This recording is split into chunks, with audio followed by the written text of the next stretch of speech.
Let's pray. Dakilang Ama, Diyos na mapagpalat at kapangyarihan sa lahat. Father God, kami po ay muli dumudulog sa iyong presensya, Panginoon, sa gabi na ito, Panginoon. As we study your word, Panginoon, na sa gabi na ito, Panginoon, ang aming pong topic is about your commandments, Lord. Commandment number 3, Panginoon, which is truly, Panginoon, na napakalalim, Lord God, ang iyong mga commandments na ito. Sa gabi na ito, Father God, we pray and we ask your guidance, Lord, sa bawat isa sa amin, sa tulong at gabay ng iyong banal na Espiritu, Lord, na siya magpapaunawa sa amin, Lord, na kahalagahan ang kabanalan, Panginoon, at yung tunay na kahulugan, Panginoon, ng commandments na ito, Panginoon. Every commandments, Lord God, kung lubos namin maunawaan, Panginoon. Kaya, Lord, dalangin namin ang pagtuturo sa bawat isa sa amin, Panginoon, sa napakahalaga gabi na ito in studying, meditating on your word. Puli kami humihingi ng karunungan at sapat, Panginoon, na kaunawaan, Panginoon, para lubos namin maunawaan ang mga salita, Father God, na iyo pong ipapahayag sa bawat isa sa amin sa gabi na ito.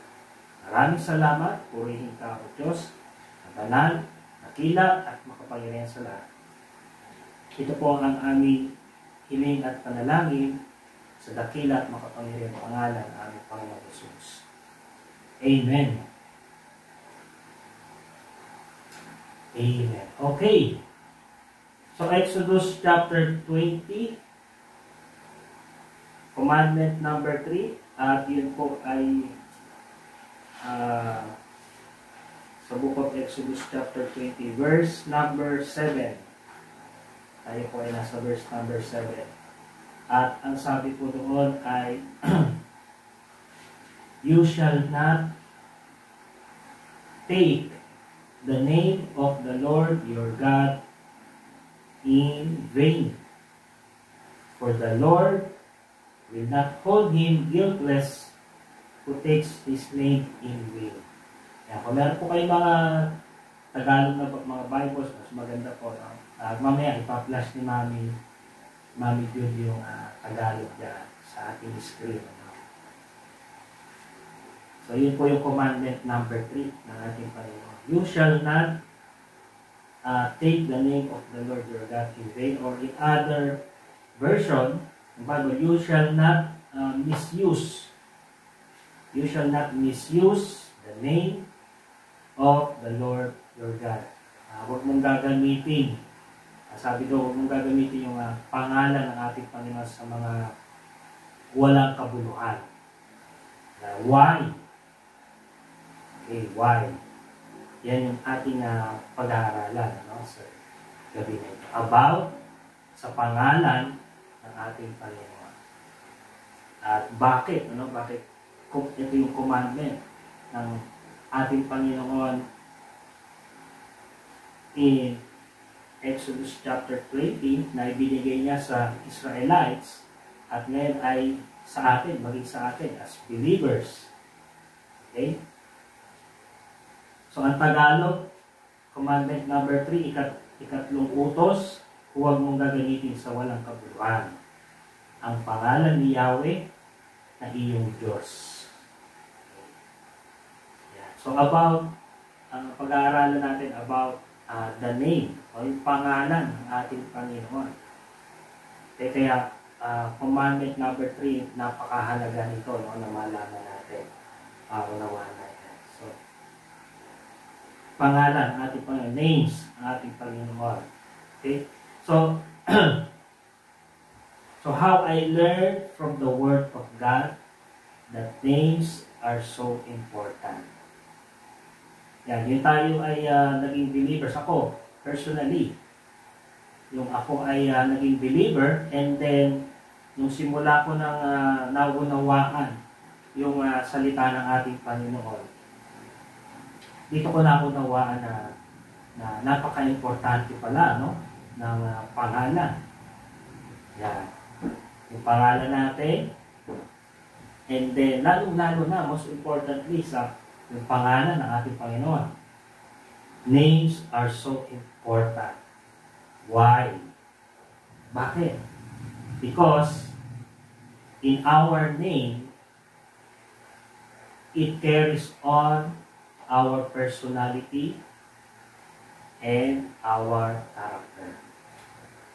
Yeah. Dahil dito sa pangalan, ay nakakabit yan, ano? Nakakabit yan yung iyong personality at iyong character. So, ganun din sa ating Panginoon. Lalong-lalo na sa ating Panginoon. Kaya binibigyang halaga ito ng ating Panginoon. Isa sa napakahalagang commandment ng ating Panginoon. Huwag mong gagamitin sa walang kabuluhan ang kanyang pangalan. Dahil in His name, doon nakakabit or doon naka-embed, ano? Yung kanyang personality, yung kanyang character, yung kanyang attributes, yung kanyang reputation. Yan. Kaya napakahalaga. Kaya, doon din natin mauunawaan, no? And sa akin din personally, yung pagbibigay ng pangalan, for example, sa ating mga anak. Yan, napakahalaga pala, no? Pag nagpangalan pala sa anak, ay dapat hindi basta-basta, no? Why? Kasi yung sa name, ay doon yan, no? Yun yung, kung ano yung pangalan, yun yung magiging attribute siya, yun yung magiging siya. No? So that is why giving name to a son or daughter is so important. Okay? For example, sa amin na lang, ang pangalan ko ay Joel. Yeah. Hebrew name. Okay? In Hebrew, ang pagkakabanggit sa kanya ay Yoel. Ano? Yoel. Yeah. At ang tinignan ko yung kanyang Hebrew meaning ng aking pangalan ay Jehovah is God. Yeah. Jehovah is God. Yun yung Hebrew meaning ng aking pangalan. And then alam natin, si Joel or Prophet Joel, isa sa mga prophets ng ating Panginoon. Old Testament prophets ng ating Panginoon. Okay? So he is a prophet, and then in the New Testament, in the New Covenant, although in the New Testament ay wala na yung office of the prophets kagaya ng sa Old Testament ng mga prophets, but ang binabanggit doon is the fivefold ministry. At isa sa fivefold ministry ay yung gift of prophecy, no? Gift of prophecy, or yung sabi ni Apostle Paul doon, gift of prophecy ay yung paghahayag ng salita ng ating Panginoon. Yun. Okay? That is one of the fivefold ministry in the church. That is to edify the church. Kaya nga may fivefold ministry. That is to edify the church. At isa sa sangay ng fivefold ministry niya is the gift of prophecy. Okay? I thank God, for that gift na maliwanag na itinagkaloob sa inyong likod ng ating Panginoon. Na ako, yun yung pinangalan sa akin ng aking mga magulang. Pero ako, never kong naisip na someday ako ay magtuturo, ako ay maghahayag ng salita ng Panginoon, magiging preacher. Pero doon tayo dinala ng ating Panginoon. No? At purihin ang Panginoon, no? sa gift na ipinagkaloob sa atin ng ating Panginoon. Na nagagamit natin yon for His glory, for His honor. Okay, kaya ang pinapoint out natin dito, yung pangalan, yung character, and then yung personality, yan. Doon nakakabit. Isa pa, yung aking asawa, si Mami June. Jubilee. Ang root name niya ay Jude. So in Hebrew, ang meaning ng kanyang pangalan ay praiser. A praiser of God or a worshipper of God. Yun yung meaning ng kanyang pangalan, Jude. O pwede rin na Judith. Yan. Basta may Jude, no? Yung mga ganung pangalan. Meaning yun ay praiser. Totoo naman, sa buhay ng aking asawa, isa siya sa mga praise and worship leader, mga awit ng ating Panginoon. O, di ba? So, nakakabit, dun sa pangalan. And then, ganyan din sa aming anak. Kaya, yung ipinagbubuntis na si Jen, yung aming anak na yun, malaki na, no? Pero nung pinagbubuntis siya, ni Mami June, pinag-iisipan na namin kung ano yung ipapangalan namin. Okay? Kasi nga, we learn from the Bible na importante, yung pagpapangalan sa iyong magiging anak. Yeah, pinag-isipan namin yun, and then, ito yung ipinahayag sa amin ng Panginoon, yung kanyang pangalan, Jedidiah Caleb. Jedidiah meaning beloved by God. And then yung Caleb meaning conqueror. Siya yung kasama ni Joshua. Si Caleb yung nakapasok sa promised land. Okay? Kaya napaka-importante ng pangalan. And salamat sa salita ng ating Panginoon na yung pangalan pala ay hindi basta-basta. Okay? In Proverbs chapter 22, Book of Proverbs, kung meron po kayo mga Bibles niya. Proverbs chapter 22 verse 1, sabi po dito ni King Solomon, a good name is to be chosen rather than great riches. Loving favor rather than silver and gold. Wow. Kung imagine niyo mga kapatid, a good name, yung magandang pangalan. Ang sabi ni King Solomon, yung magandang pangalan ay mas mainam pa na piliin kaysa sa kayamanan. Diba? Imagine, great riches rather than silver and gold.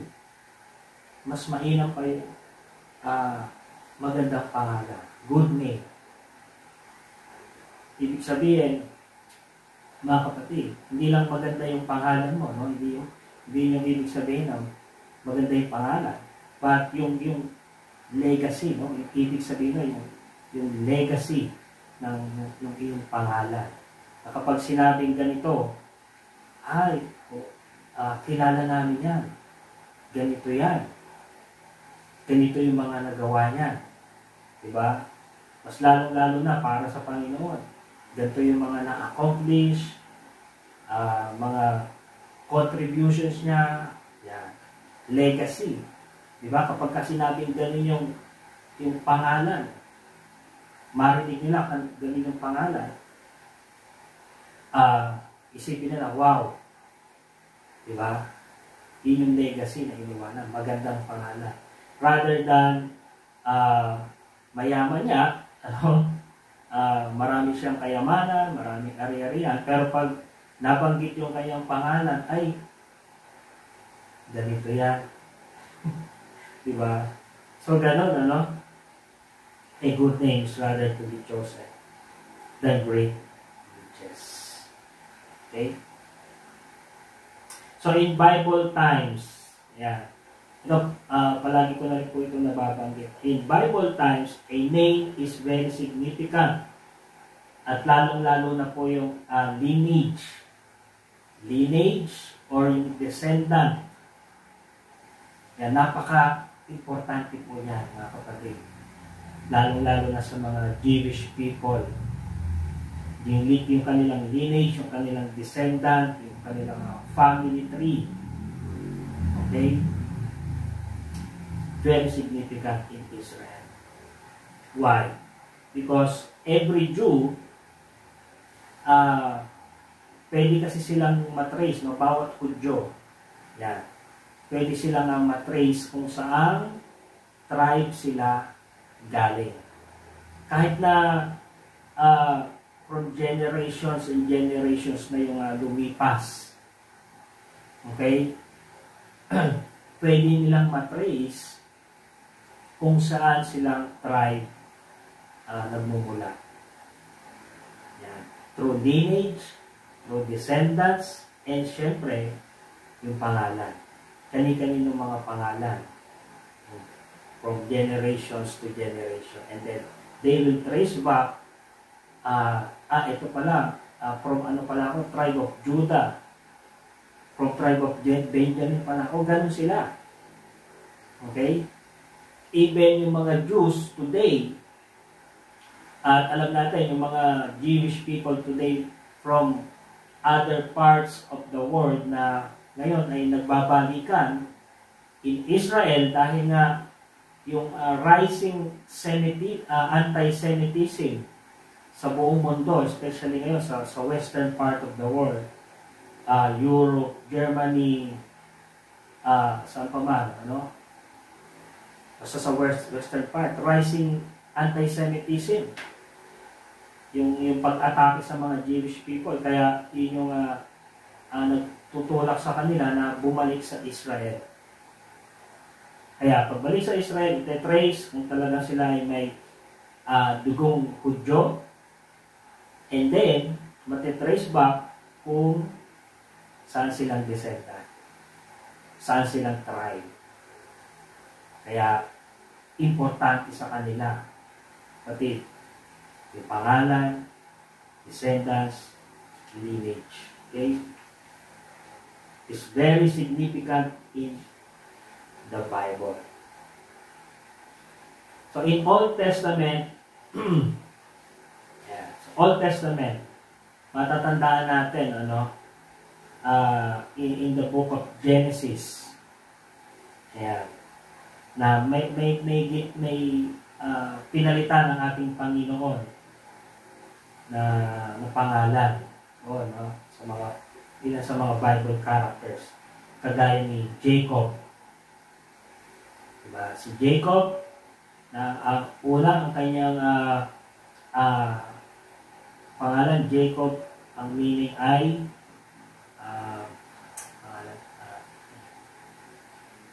deceiver, yun. So, nung una, ang pangalan niya, Jacob, deceiver or heel grasper. But then, nung na-encounter niya ating Panginoon, diba, nakipag-wrestle siya sa ating Panginoon, and then biniles siya ng ating Panginoon, pinalta ng ating Panginoon ang kanyang pangalan. So, from Jacob, from deceiver, pinalitan niya, ginawa niya Israel. Na ngayon ay meaning governed by God. Yun na yung kanyang naging pangalan. Governed by God. So from deceiver, na pangit, di ba? Pinalitan siya ng ating Panginoon ng pangalan. Israel, governed by God. So he is now governed by God. Na dati siya yung nag-govern sa kanyang sarili, diba, yun yung kanyang character, diba, yun yung kanyang personality, Jacob, deceiver, heel grasper, na gano'n nga yung ginawa niya sa kanyang kapatid, na si Esau. But then, when he encountered God, God changed his name to Israel. So he is now governed by God.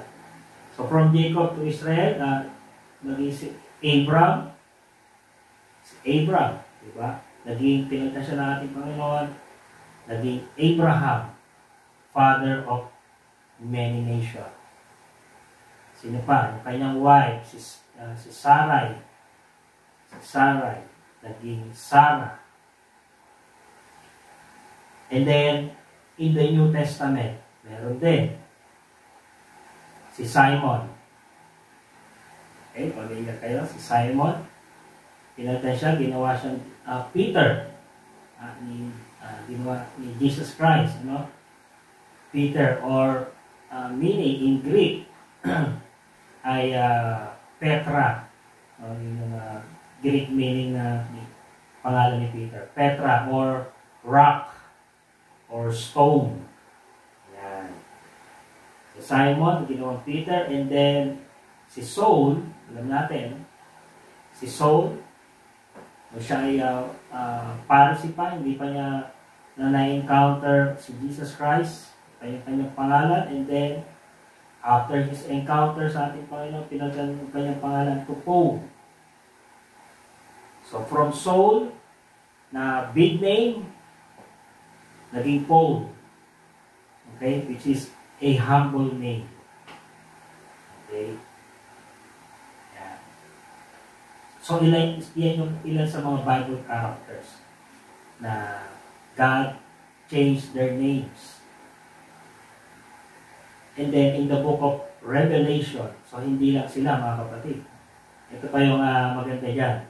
In the book of Revelation chapter 2, verse 17, ang sabi ng Panginoon, mismo si Jesus Christ, na yung mga overcomers or yung mga believers, yung mga magtatapat hanggang sa huli. Okay? Hanggang sa huling hininga, huling buhay, or pagdating ng ating Panginoon in the rapture time, yung mga overcomers, matatagpuan tapat sa Kanya, sabi ng Panginoon, ay papalitan din yung ating pangalan. In the book of Revelation chapter 2, verse 17, sabi mismo ni Jesus Christ, "He who has an ear, let him hear what the Holy Spirit says to the churches.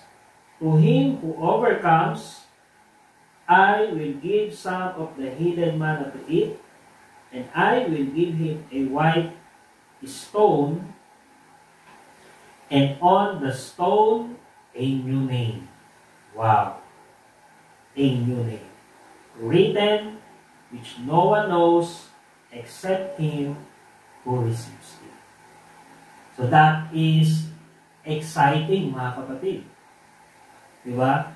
Na later on, pag harap natin sa ating Panginoon, to those overcomers, sabi ng ating Panginoon, He will give us a new name. Wow! So, exciting, ano, mga kapatid? Exciting. So, isipin natin, ano kaya yung ibibigay sa ating pangalan, no? Ating Panginoon. Papapalitan yung ating pangalan. And take note, mismo si Jesus Christ, nagsabi noon, no? So, name. So, God's name represents His character, reputation, and nature. So, ganon kahalaga ang pangalan ng ating Panginoon.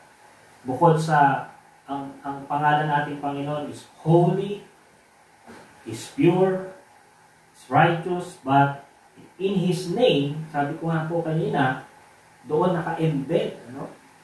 Nakakabit yung attributes ng ating Panginoon. Yung personality, yung character, yung reputation, His nature sa pangalan ng ating Panginoon. Kaya sabi ng Panginoon, "You shall not misuse yung aking pangalan." Huwag mong gagamitin sa walang kabuluhan. Kaya ganun ka-importante na maunawaan natin ang pangalan ng ating Panginoon. Ito po yung ilan sa mga verses, no, regarding sa pangalan ng ating Panginoon. Psalms, sundan nyo na lamang po, Psalms chapter 8. Psalms chapter 8 verse 1, ang sabi po dito, "O Lord, our Lord, how excellent is your name in all the earth, who have set your glory above the heavens." In the book of Psalms pa rin, chapter 29 verse 2, Psalms chapter 29 verse 2, "Give unto the Lord the glory due to His name. Worship the Lord in the beauty of holiness. Psalms 34 verse 1. I will bless the Lord at all times. His praise shall continually be in my mouth. And then in verse 3, O magnify the Lord with me, and let us exalt His name together. Psalms chapter 86 verse 11.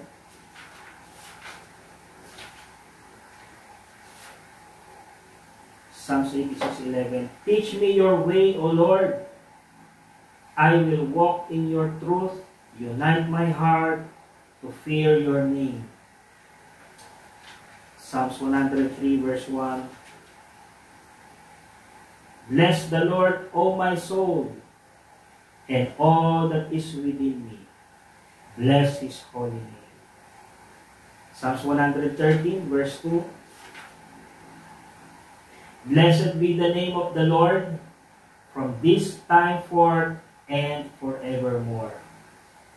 Psalms 124 verse 8. Psalms 124 verse 8. Our help is in the name of the Lord, who made the heavens and the earth. Then lastly, Psalms 135 verse 13. Your name, O Lord, endures forever. Your fame, O Lord, throughout all generations.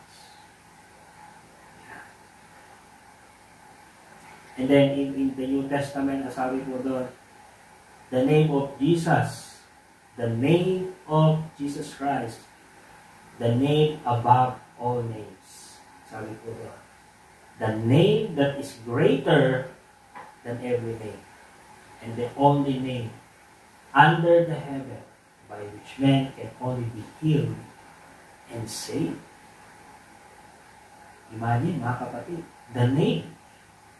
Ba, kapag nananalangin tayo, ano ba yung ipinapanalangin natin para sa kapatid? In the name of Jesus Christ. Diba? So, ganun ka-importante, ganun ka-powerful ang ating Panginoon. Nandoon yung kanyang identity in His name. And in the New Testament, si Jesus Christ mismo, in Matthew chapter 6 and then in Luke chapter 11, yung model prayer. Mismo si Jesus Christ, yung nagsabi sa kanyang mga disciples about the model prayer. So, ito po yung model prayer, no? Hindi po ito yung Lord's Prayer. Maraming nagsasabi, ito yung Lord's Prayer. So, hindi po ito yung Lord's Prayer, but this is the model prayer. Ibig sabihin, ito po yung guide or ito po yung pinaka-structure kung paano tayo magpe-pray sa ating Panginoon. Okay? Kaya siya tinawag na the model prayer. Sabi diyan ni Jesus Christ sa kanyang mga disciples, kasi tinanong siya ng kanyang mga disciples, paano kami mananalangin? Teach us how to pray. Sabi ng kanyang mga disciples kay Jesus Christ, kaya sabi ni Jesus Christ, when you pray, ganito yung sasabihin nyo. Jesus taught His disciples. Sabi niya, Our Father in heaven, hallowed be your name. Yan. Hallowed be your name, sabi ni Jesus Christ. Meaning, hallowed, meaning your adoration para sa ating Panginoon. When we pray, diba, sa panimula ng ating panalangin, diyan yung adoration, yung papuri natin sa ating Panginoon. Bine-bless natin yung pangalan natin, Panginoon. I-lift up natin yung pangalan natin, Panginoon. Adoration. Okay? Yun yung ibig sabihin ng hallowed be your name. Kaya nga siya model prayer. Ito yung pinaka-structure kung paano tayo mananalangin sa ating Panginoon. At yun yung tinuro ng ating Panginoon sa kanyang mga disciples at ngayon ay sa atin as believers. So, ganun yung pattern, no? Yung Acts pattern, ACTS, adoration, confession, and then thanksgiving, and then supplication.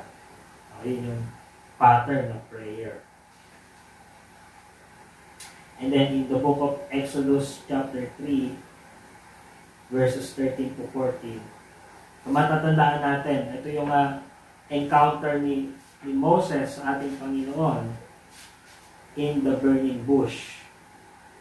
Ayan. Exodus 3, verses 13 to 14. Then Moses said to God, "Indeed, when I come to the children of Israel and say to them, the God of your fathers has sent me to you, and they say to me, what is his name? What shall I say to them?" God said to Moses, "I am who I am." And he said, "Thus you shall say to the children of Israel, I am has sent me to you."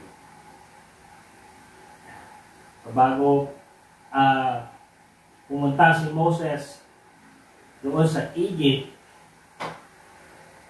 tinanong ni Moses ang ating Panginoon, "Ano ang sasabihin ko pangalan mo?" Diba? Kapag tinanong nila, kaya sabi ng ating Panginoon, ito yung aking pangalan, I am who I am. He is the I am. Yeah. In Greek, ego eimi. I am. Ego eimi. Meaning, He is the self-contained, existing, eternal God forever and ever. He has no beginning and He has no end. Yeah. He is the Alpha and the Omega. He is the one who is, who was, and who is to come. He is the same yesterday, today, and forever. That is what it means, mga kapatid. I am, sabi ng ating Panginoon. Ego eimi. Self-contained, existing, eternal God. At yun yung sinabi ng ating Panginoon kay Moses. That is my name, Moses. Sasabihin mo sa children of Israel. And then in the book of John, chapter 8, verses 56 to 59, kay Jesus Christ naman, the same name, the I am. Yung meaning ng I am na sinabi ni Jesus Christ in the book of John ay the same meaning na binanggit ng ating Panginoon in the book of Exodus chapter 3. Same meaning, I am. Because we have one God, remember? But He manifested His personality in three different personality. Father, Son, and the Holy Spirit. But one God. We serve and we worship one God. And si Jesus Christ, He is the God manifested in the flesh. Sabi ni Jesus Christ, I am. Sinabi niya sa mga Pharisees, before Abraham was, I am. Okay? Ego eimi. So the name of God, He is the I am. And then, in the Bible, meron tayong tinatawag na 365 names. Names and titles of our God. So, meron tayo yan. Kami, may copy kami yan dito. Kung gusto niyo po ng copy, pwede po kayong humingi sa amin. Soft copy. Send po namin sa inyo. 365 names and titles of our God. So, napakaganda, mga kapatid. No? Bakit napakaraming title, name, and title ng ating Panginoon? One, because He is the God. Siya ang Diyos. Siya lamang ang Diyos na makapangyarihan sa lahat. Okay? Names and titles. our God. So 365 mga kapatid, equivalent sa isang taon to 1 year. So every day, kung titingnan po natin mga kapatid, every day we experience yung ating Panginoon. His name, His title, at bawat name and bawat title ng ating Panginoon, He is declaring His omniscience, He is declaring His omnipotence, He is declaring His omnipresence. Dahil tunay, ang ating Panginoon lang ang makakagawa ng mga bagay na yun. Because siya lamang ang Diyos. Wala nang iba pa. Okay? Kaya, everyday, mga kapatid, we experience God's goodness, God's mercy, God's healing, God's provision, God's blessing, God's protection, God's caring, every day. Kaya napakaganda, no? Napakaganda. At ito yung ilan sa mga names and title ng ating Panginoon. Sulat nyo na lamang to, ano? Number 1, El Shaddai. Yan. El Shaddai meaning God Almighty. El Shaddai, God Almighty. In Genesis chapter 17, verse 1, Genesis chapter 17, verse 1. When Abraham was 99 years old, the Lord appeared to Abraham and said to him, I am Almighty God. Walk before me and be blameless. I am the Almighty God. El Shaddai. Yeah. Number 2 is Yahweh Yireh. Yeah. Yahweh Yireh or Jehovah Yireh. So sa ating English version, binabanggit natin siya as Jehovah Jireh, diba? Pero in Hebrew, ang tama niya ay Jehovah Yireh. Okay, the Lord who provides, our provider. He is our provider. In Genesis chapter 22 verse 14, Genesis 22 verse 14.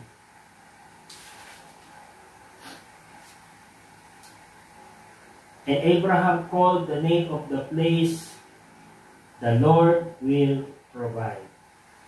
The Lord will provide. Jehovah Jireh. As it is said to this day, in the mount of the Lord, it shall be provided.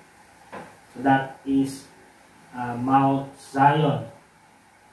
Na kung saan ay iahandog si Isaac, the son of promise. Matatandaan natin doon yung papaakyat sila doon sa bundok, sa Mount Zion. Tinanong ni Isaac si Abraham, nasaan yung hain? Diba? Kaya sabi ni Abraham kay Isaac, the Lord will provide Himself the sacrifice. Okay? Kaya nung sasaksakin na ni Abraham si Isaac, biglang nagsabi ang ating Panginoon, i-stop. At nag-provide ang ating Panginoon ng hain. So He will provide. And then, Yahweh Rapha or Jehovah Rapha, the Lord who heals. In Exodus chapter 15 verse 26, sabi dito, and said, if you diligently heed the voice of the Lord, your God, do what is right in His sight, give ear to His commandments, and keep all His statutes, I will put none of the diseases on you which I have brought on the Egyptians, for I am the Lord who heals you. So He is our healer. God is our healer. Jehovah Rapha. And Jehovah Shalom. Yahweh Shalom. The Lord is peace. Judges chapter 6 verse 24. Judges chapter 6 verse 24. So Gideon built an altar there to the Lord and called it, The Lord is Peace. Jehovah Shalom. To this day, it is still in Ophrah of the Abiezerites. Next, Jehovah Shammah. The Lord is there. Or Yahweh Shammah. In the book of Ezekiel chapter 48, Ezekiel chapter 48, verse 35. All the way around shall be 18,000 cubits, and the name of the city from that day shall be, The Lord is there. The Lord is there. At kapag tinignan niyo po sa footnote ng inyong mga Bibles, kung meron pong available na footnote sa inyong Bible, yan, nakalagay dyan, Yahweh Shammah or Jehovah Shammah. The Lord is there. At yung verse po na yan ay prophecy about the New Jerusalem, na binabanggit sa Book of Revelation chapter 21. Yeah, the new heaven and new earth, and then the New Jerusalem. Prophecy about the New Jerusalem. That is after pa ng millennial kingdom, after pa ng great white throne judgment, yung battle of Armageddon, and then after nun, the new heaven, the new earth, and then the New Jerusalem. Okay? The Lord is there. Jehovah Shammah. Next, in Isaiah chapter 9 verse 6, He is the wonderful Counselor, mighty God, everlasting Father, the Prince of Peace. And that is also the prophecy na para sa ating Panginoong Jesucristo. Isaiah chapter 9. About sa ating Panginoong Jesucristo. About the coming Messiah, Jesus Christ. That is His name. Wonderful Counselor, mighty God, everlasting Father, Prince of Peace. And then in Matthew chapter 1 verse 21,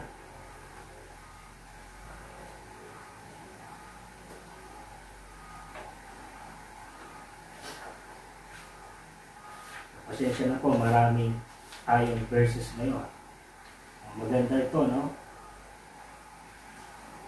Patungkol sa pangalan ng ating Panginoon. Matthew chapter 1 verse 21, sabi dito, and she will bring forth a son, and you shall call his name Jesus, for he will save his people from their sins. Salvation. That is the meaning ng ating ng pangalan ng ating Panginoon. Jesus or Yeshua in Hebrew. Okay? Kasi yung Jesus ay na-derive na lamang in Greek, you know? But in Hebrew, ang kanyang pangalan ay Yeshua or salvation. Yeah. God is our salvation. Yahweh, Jehovah, Yeshua, same meaning, salvation. That is the name of our God. Okay? Kaya mga kapatid, napaka-importante nito. Na ito yung mga pangahawakan natin. Ibinibigay na sa atin ng ating Panginoon. This is my names, this is my titles, this is my attribute. I am your God. I am that I am. Dinideclare ng ating Panginoon, I am your God. and this is me. At ito yung mga ilan sa mga binabanggit na pangalan ng ating Panginoon. Out of the 365 names and titles ng ating Panginoon. Ito lamang po yun. Kinuha lang natin yung ilang portion, ano? Pero maganda, alam natin yung kabuuan. Okay? So ito yung pangahawakan natin, mga kapatid. Yung pangalan ng ating Panginoon. He is our God Almighty. He is our provider. So hindi lamang financial provider, everything. He will provide everything sa pangangailangan natin. Physically and spiritually, mga kapatid. He is our provider. Panghawakan natin yun, mga kapatid. Dahil ito yung dinideclare sa atin ng ating Panginoon. Jehovah Rapha, He is our healer. He is our healer. Great healer, mga kapatid. Okay? He can heal us physically and also spiritually. He is our healer. He is our peace. Siya yung ating kapayapaan. Okay? Alam natin sa mga nararanasan natin sa kapaligiran at lalong lalo na sa nangyayari sa ating bansa ngayon, nahahati. Diba? Politically, the government and then the past government, nagkakaroon ng division, ng kaguluhan. Kaya kung titingnan mo, kabi-kabila, pwede kang magkaroon ng walang kapayapaan. Diba? Pero, ang ating Panginoon, He is our Shalom. Jehovah Shalom. Siya yung nagbibigay sa atin ng kapayapaan, kapanatagan sa ating mga puso, sa ating buhay. Ano man yung nangyayari sa kapaligiran, ano man yung nakikita natin, kapaligiran, kaguluhan, ano man yung mga nararanasan natin, experiences natin sa buhay, sitwasyon sa buhay, pinagdadaanan natin sa ating buhay, na pwedeng magbigay sa atin ng fear, ng doubt, anxiety, depression, kung ano pa man yan. But ang ating Panginoon, ang ating kapayapaan. Okay? Kaya ang sabi doon ni Apostle Paul, yung kapayapaan na nasa sa atin ay hindi maunawaan ng mundo na ito. Okay? Dahil yung kapayapaan na nasa sa atin ay tunay na kapayapaan. Yan. Kaya ito yung panghawakan natin. He is our salvation. Mga kapatid. Our strong tower. Our refuge and strength. He is the rock of our salvation. He is our keeper. He is our restorer. Diba? Yan yung mga attributes na ating Panginoon, mga kapatid. Na pangahawakan natin every day of our life. Every day. Imagine, mga kapatid, kung ilang taon ka na ngayon. Okay? Ilang taon ka na, makukompute mo kung ilang araw ka nang nabubuhay. Diba? Ilang araw ka na nabubuhay. Kaya bawat araw, mga kapatid, naroon ang ating Panginoon. Hindi ka pa man nabubuo sa sinapupunan ng iyong nanay, ay nakita ka na ng ating Panginoon from eternity. Nakita ka na ng ating Panginoon, kilala ka na ng ating Panginoon. Sabi in the book of Psalms, kilala ka na ng ating Panginoon. Even before the foundation of this world, kilala ka na ng ating Panginoon. From eternity, He saw you. Hanggang sa ikaw ay ipanganak, hanggang sa katapos-tapusan ng iyong buhay, alam ng ating Panginoon. All the days of your life. So that is the beauty. Ano? na everyday, na-experience natin sa ating buhay. Yung names, yung attributes ng ating Panginoon. Kaya ito yung panghahawakan natin, mga kapatid. So, amen po ba, mga kapatid? Nandiyan pa po ba kayo? Amen. Amen. Amen. Okay. So, balik po tayo dun sa topic about commandment number 3. You shall not misuse the name of the Lord your God. So, huwag mong gagamitin sa walang kabuluhan ang pangalan ng ating Panginoon. So, commandment number 3 is not a prohibition in uttering His name. So, hindi siya prohibition. Hindi siya ipinagbabawal na banggitin mo yung pangalan ng ating Panginoon. But ang pinagbabawal ng ating Panginoon is gagamitin mo yung kanyang pangalan sa mga bagay na walang kabuluhan. That would malign or dishonor, disrespect, discredit, or disvalue yung pangalan ng ating Panginoon. Remember kung gaano kabanal, kamakapangyarihan yung pangalan ng ating Panginoon, and then gagamitin mo sa mga bagay na walang kabuluhan. So, yun yung kasalanan doon. Yun yung ipinagbabawal ng ating Panginoon in this commandment. Disrespecting His name, dishonoring His name, disvaluing His name. Dahil ang ating Panginoon, remember yung sa pangalan ng ating Panginoon natin yung kanyang character, His nature, and His reputation. So there are ways, there are ways that would violate the third commandment. So, 3 ways. 3 ways that would violate the third commandment. So, number 1 is blasphemy. So, very familiar na tayo dyan. Blaspheming His name. Number 2, perjury or false swearing or violation of oath.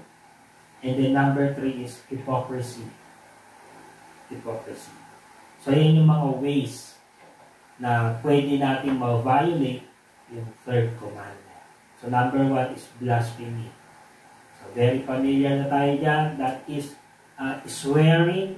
Binabanggit mo yung pangalan ng ating Panginoon sa mga walang bagay na kabuluhan. Swearing or cussing, yan. Madalas yan, di ba? Lalo na sa mga palabas, di ba? Nakikita na, napaparinggan natin.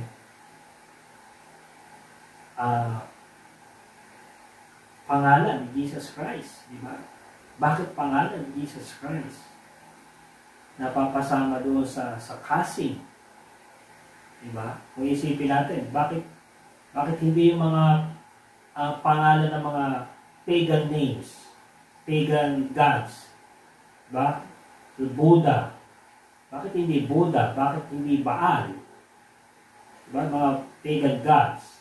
Bakit pangalan ni Jesus Christ? Okay?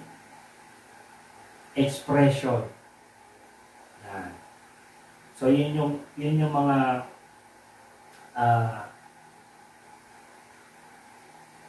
pwede natin magawa, no, na that would violate the third commandment. Okay?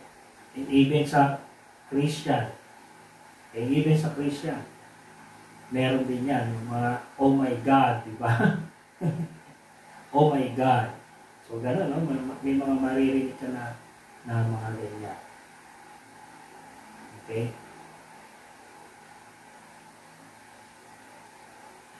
So, violation of the third commandment. Blasphemy. Blaspheming His name.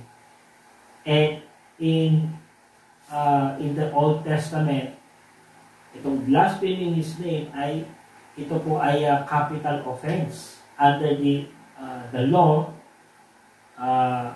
under the Old Covenant, in the Old Testament. Ito ay capital offense. At dahil ito ay capital offense, meron siyang capital punishment, which is kamatayan, death penalty. Leviticus chapter 24.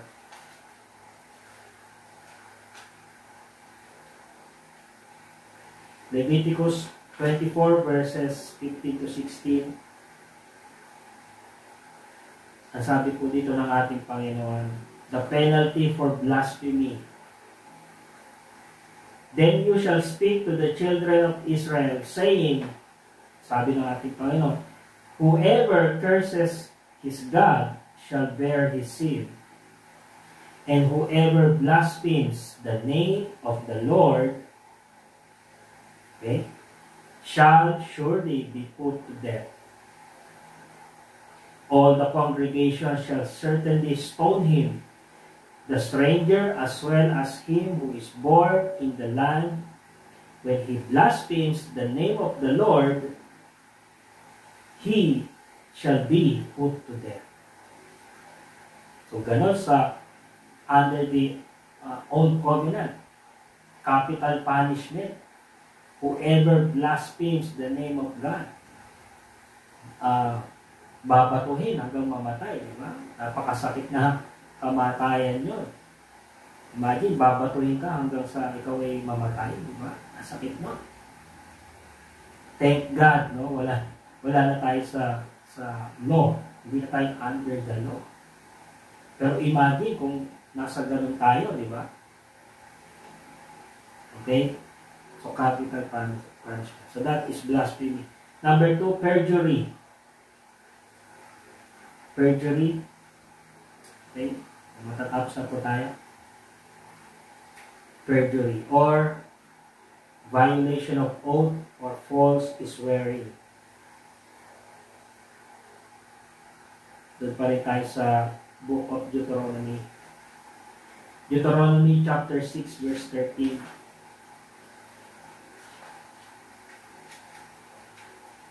Deuteronomy 6 verse 13.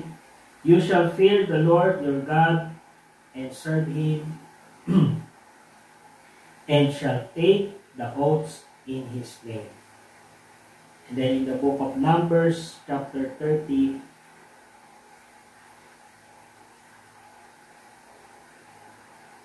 Numbers chapter 30 verse 2. Numbers 30 verse 2. If a man makes a vow to the Lord or swears an oath to bind himself by some agreement, he shall not break his word. He shall do according to all that proceeds out of his mouth. Yeah. So kung ano yung iyong sinumpaang salaysay gamit ang salita ng ating Panginoon, remember, God hears and God knows kung ano yung iyong sinumpaang salaysay. Sabi ng Panginoon, then pangatawanan mo, gawin mo, patunayan mo. Diba? Example, in a court. Diba? In a courtroom, bago sila manumpa ng kanilang salaysay, diba, ang ginagawa nila, pinapatayo and then pinapanumpa yung kung sino man yung tatayo doon, witness or yung sino man, pinapanumpa doon sa Bible, diba? In the name of God. Na sabi niya, magsasabi ka ng pawang katotohanan lamang sa pangalan ng Panginoon. Okay? Kaya, ang sabi ng ating Panginoon, gawin mo, patunayan mo, yung iyong sinumpaan. Imagine kung sa under the Old Covenant, kapag napatunayan ka na hindi ka tumupad sa iyong sinumpaan, death penalty ka agad. Diba, no? Imagine. So, in a courtroom, and then hindi lang yon sa mga politiko, na mag-a-assume ng position. Diba? Ganun din. Pinapanumpa din sila under the name of God, in the oath of God. Sila ay maglilingkod sa bayan, so on and so forth. Ito yung gagawin nila in the name of God. So dapat yun talaga yung gagawin nila.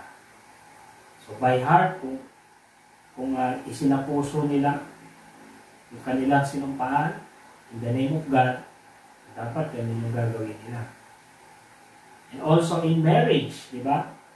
Sa pag-aasawa, babae at lalaki, yung mag-aasawa, may susumpaan din sila in the name of God. Their vow to each other in marriage in the name of God.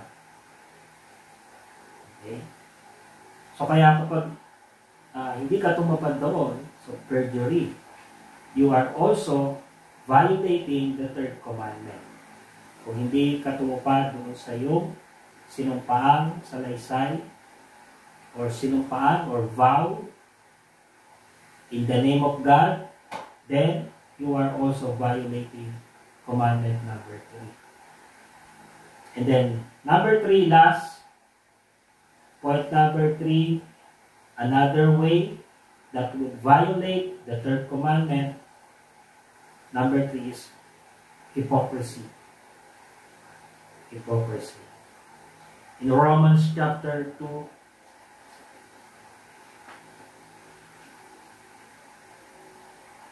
the book of Romans chapter 2, simulan natin sa verse 21. 21 to 24. Romans chapter 2, verse 21 to 24. And dito na po tayo mag-end. Verse 21, you therefore who teach another, si Jesus Christ, or si Apostle Paul, sabi niya dito, you therefore who teach another, do you not teach yourself? You who preach that a man should not steal, do you steal? Si Apostle Paul, speaking to the Pharisees, ng mga Pariseo, who is yung tinatawag na master of law. Sila yung mga tagapagturo ng kautusan. Sabi doon, sila yung tagapag-ingat ng kautusan. Yan, mga Pharisees, Sadducees. Sabi ni Apostle Paul, who teach another, do you not teach yourself? You who preach that a man should not steal, do you steal? You who say do not commit adultery, do you commit adultery? You who abhor idols, do you rob temples? You who make your boast in the law, do you dishonor God through breaking the law? Verse 24, for the name of God is blasphemed among the Gentiles because of you, as it is written. Yan yung words ng ating Apostle Paul sa mga Pharisees. Sila yung nagtuturo ng salita ng ating Panginoon. Sila yung nagtuturo ng kautusan ng ating Panginoon. But then, sila yung unang-unang lumalabag sa salita ng ating Panginoon. Sila yung hindi tumutupad sa kanilang itinuturo. They don't live what they preach. Parang kagaya natin sa mga pastors na sila'y naghahayag ng salita ng ating Panginoon, pero kung hindi nila ipinapamuhay yung kanilang ipinapangaral, they are also violating commandment number 3, which is hypocrisy. They use the name of the Lord, they use the name of God in teaching and preaching, pero mismo sa buhay nila ay hindi nakikita, hindi nila ginagawa. Diba? That is blasphemy. That is perjury, that is hypocrisy. No? Hindi lang sa mga Pharisees noon, but to all the pastors na ganun, hindi pinapamuhay kung ano yung kanilang ipinapangaral. Violation of the third commandment. Remember, so hindi lang sa mga pastors, even sa ating mga Christians, believers, na we claim as born-again Christians, believers, followers of Jesus Christ. Ganun din, mga kapatid. Remember, we carry on the name of God, we carry on the name Jesus Christ. Kaya nga, tinawag tayong Christians, meaning follower of Christ. We carry on the name of Jesus Christ. And yet, kung hindi natin ipinapamuhay kung ano yung sinasabi ng ating Panginoon, then we are violating also the third commandment. Okay? So, sino bang makakatupad dyan, no? So, no one is perfect. Okay? Lahat tayo nagkakamali, nagkakasala. Pero salamat sa ating Panginoon. So, imagine, from commandment number 1, number 2, number 3, isipin nyo mga kapatid, sino ba yung makakatupad yan sa mga commandment na yan? Diba? Under the law, kung iisipin natin, wala. Diba? Kung lahat yan, capital punishment, sino pang matitira sa atin? Diba? Sino makakatupad niyan? Okay? Kaya, thank God, salamat sa Panginoon, wala na tayo sa under the law. We are now under the grace of God. Pagkama tayo nagkakamali, nagkukulang, nakakagawa, nagkakasala. Why? Because we are in the flesh. Diba? No one can say, I am perfect. No one can say. Why? Because nasa flesh pa tayo. At sabi doon, bawat araw ay hinuhubog pa yung ating character, yung ating personality ng ating Panginoon. Onward to perfection. No? Papunta pa lang tayo sa perfection. Pero habang tayo narito, nagkakamali tayo, nagkukulang, diba? We're not perfect. At salamat sa ating Panginoong Jesucristo na siyang tumupad ng lahat ng mga commandments na ito para sa atin. Imagine, di ba? Kung ito yung gagamitin sa atin sa court, lahat tayo guilty dito. Lahat tayo guilty. Sabi ng Bible, ang penalty nun ay kamatayan, spiritual death. But then, salamat sa ating Panginoong Jesucristo na siya yung tumupad ng lahat ng ito para sa atin. At ang sabi ng ating Panginoong Jesucristo, tayo ay manampalataya sa ating Panginoon. Kaya, siya na yung gumawa ng lahat. And then He died on the cross for our sins, for our iniquities. Lahat ng bagay na hindi natin kayang kuparin, the law of God, the commandments of God, ang Panginoong Jesucristo na tumupad para sa atin. Ang gagawin na lang natin ay manampalataya sa ating Panginoon. Ang gagawin na lang natin ay mamuhay ayon sa salita ng ating Panginoon. Live righteously, live holy. Yan. At kung tayo man ay nagkamali, nagkasala, nagkulang, ang sabi ng ating Panginoon, we confess. We confess yung ating pagkakamali. Hingi tayo kapatawaran. We repent sa ating Panginoon, sa kung ano man yung nagawa natin pagkakamali. At sabi ng Bible, He is faithful and just to to forgive us all our sins, and to cleanse us from all our iniquities. So that is the grace of God, mga kapatid. Grace and mercy of God na ating nararanasan ngayon, mga kapatid. Kaya every day, sa ating buhay, we live under the grace and under the mercy ang ating Panginoon.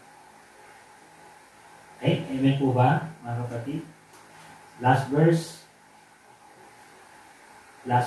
po, Psalms chapter 86, verse 11. Last verse for this evening, Psalms 86, verse 11. Kaya patuloy natin ipinalangin, kagaya ng panalangin nito ni King David in the book of Psalms chapter 86, verse 11.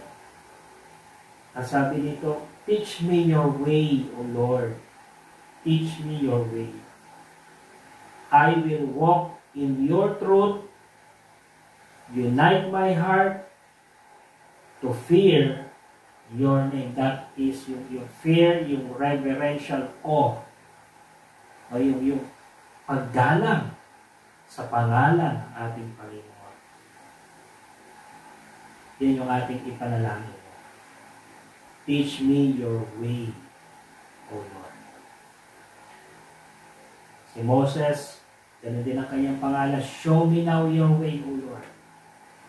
Show me now your way, that I may find grace in your sight. So, ganun po yung ating panalangin, mga kapatid.